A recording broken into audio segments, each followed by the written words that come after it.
Vamos lá, galera. Continuando, então, a gente vai falar sobre ângulo excêntrico externo. O que seria esse ângulo excêntrico externo?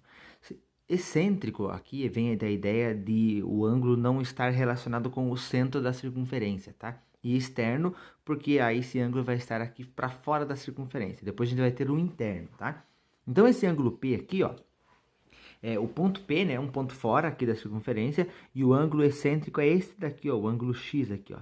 Tá? E ele está fora da circunferência. Repare que ele tem a ver com os arcos da circunferência. Lembra que eu falei no começo lá, né?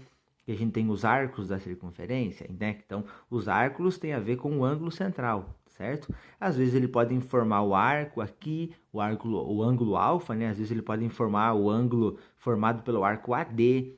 É importante lembrar que a circunferência toda tem 360 graus e às vezes a gente vai precisar calcular, de repente, um arco que vai faltar, né? Tá. Então vamos lá, como é que eu calculo esse ângulo excêntrico? O ângulo excêntrico a gente faz a diferença do ângulo alfa para o ângulo beta e divide por 2, tá certo? É assim que a gente vai calcular este ângulo excêntrico externo, tá certo, galera? Vamos lá? A gente vai fazer um exemplo aqui, tá certo? Para a gente ver como é que fica. Vamos ver como é que fica? Então, ó, é muito simples, tá? Apenas uma correção ali na parte de cima lá. É sempre o ângulo maior menos o ângulo menor, tá? Então, ó, se aqui eu tenho, então, o nosso ângulo X, tá certo? Ó, o ângulo X está aqui fora, é o nosso ângulo excêntrico. Eu sempre calculo a diferença desses dois arcos dividido por 2. Então, aqui podemos ver aqui que o ângulo maior é 82, menos o ângulo menor, que é 40 graus. Olha como é simples, divide por 2. 80 menos 40 dá 42, dividido por 2. Isso quer dizer que o nosso ângulo excêntrico é 21 graus, tá? Então, esse ângulo formado aqui fora é 21. Como que a gente chegou? É muito simples. Você vai ver que existem dois arcos diretamente relacionados com o ângulo X, né?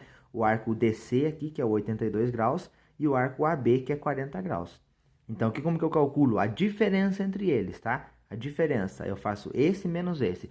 Por que não posso fazer o contrário? Porque eu teria um ângulo negativo, né? Aí ficaria meio estranho, tá certo? Então, é sempre a diferença entre esses dois arcos, 82 menos 40. Aí dividimos por 2, temos então o x, que é o nosso ângulo excêntrico externo. Vamos para o próximo? A gente vai fazer agora o excêntrico interno. Vamos lá, o excêntrico interno, ele é algo muito semelhante, né? Só que o que é a diferença? Como ele é interno, este ângulo excêntrico, né, que está fora do centro, ele está dentro da circunferência, tá? Então, o ângulo interno é quando aqui, ó, o vértice do nosso ângulo não está no centro, né? Viram que lá o ângulo central e o ângulo inscrito, ele sempre tinha a ver com o centro da circunferência, né? Nesse caso, não, o excêntrico, o ângulo não está no centro da circunferência. E aí, como é que a gente vai fazer? Também vai depender dos dois arcos. Por exemplo, aqui, ó, o segmento AC e o segmento BD acabou dividindo a nossa circunferência em 4 arcos, né, em 4 pedaços, tá certo? Veja bem, se o ângulo X, o ângulo excêntrico, está aqui, o que a gente usa para calcular? Os ângulos que estão relacionados com ele, né? O alfa, que está relacionado com o X, e o beta, que também automaticamente aqui também é X, lembra lá de OPV, né? Que está relacionado com este ângulo, tá bem? Caso o nosso ângulo excêntrico esteja aqui para o lado de cima, a gente usará este e este arco, tá certo? Esse é muito parecido com o outro, a diferença é que no ângulo excêntrico externo, nós calculamos a diferença, né? Aqui é a soma. Simplesmente somamos esses dois arcos, essas duas medidas de ângulos, né? E dividimos por 2, beleza? É assim que a gente vai calcular o excêntrico interno. Vamos fazer um exemplo? Vamos lá, para finalizar então aqui, a gente tem o seguinte, ó. Quero calcular o ângulo excêntrico ali, o interno X, tá certo? Observa onde ele está, galera. Ele está aqui, ó. Então, para que eu possa determinar a medida do ângulo X, eu preciso saber quanto mede este arco e este arco. Este já sabemos, 130, ótimo. Mas a gente não sabe este, né? Bom, mas esse a gente pode calcular. Lembra que eu comentei que esses dois segmentos acabam dividindo a nossa circunferência em 4 pedaços? O que eu sei sobre esses pedaços? Que a soma dos 4 tem que dar 360, né? Que é uma volta da circunferência.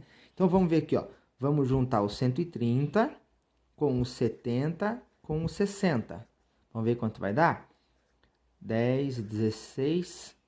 Tá dando 260 graus. esses 3. Se eu sei que a soma total é 360, quer dizer que este pedaço aqui mede o que falta, né? Que é 100 graus. Tá certo? Bom, agora sim posso pensar no meu ângulo x, né? O x não é a soma desses dois aqui dividido por 2? Então, vai ser 100 mais 130 dividido por 2.